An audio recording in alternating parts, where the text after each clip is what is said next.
Nous, les fonctionnaires, nous avons un petit peu le sentiment, peut-être à tort, d'être toujours sur la sellette, d'être toujours mal considérés, toujours faire l'objet d'un discours négatif. Alors, Monsieur Fillon, rassurez-moi, rassurez-nous, j'aimerais connaître vos idées sur la fonction publique et l'avenir de ces membres qui ont choisi ce métier pour, avant tout, au mieux, service d'État. Dites aux fonctionnaires que vous les aimez, François Fillon, surtout quand ils votent pour vous. Non seulement je les aime, j'ai travaillé avec eux, et ils sont à l'origine, pour une très large part, de la force de ce pays, de la manière dont il s'est organisé, dont il s'est structuré.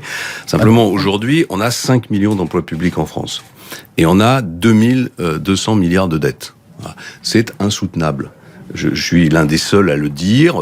Et on a l'impression, au fond, d'être dans un véhicule qui fonce dans le brouillard, avec des conducteurs qui ne se préoccupent pas de savoir ce qu'il y a derrière la nappe de brouillard. Ben, moi, je dis que derrière la nappe de brouillard, il y a un choc frontal avec la dette publique. Et donc, il faut réduire le nombre d'emplois publics. Dans quelle proportion ? Et moi, j'ai fait des propositions qui consistent en fait à augmenter le temps de travail, à négocier des améliorations de salaire et surtout des améliorations de perspectives de carrière en échange de l'augmentation du temps de travail, ce qui consisterait d'ailleurs simplement à revenir à la situation de l'an 2000, qui n'était pas si catastrophique que ça en termes de charge de travail. Mais sur le nombre. Et ça conduit, dans le projet que je propose, à une suppression d'environ 500 000 emplois sur la durée du quinquennat, ce qui est grosso modo ce qu'ont fait dans le même temps nos voisins britanniques et nos voisins allemands, toute proportion gardée, pour permettre le redressement de l'économie du pays.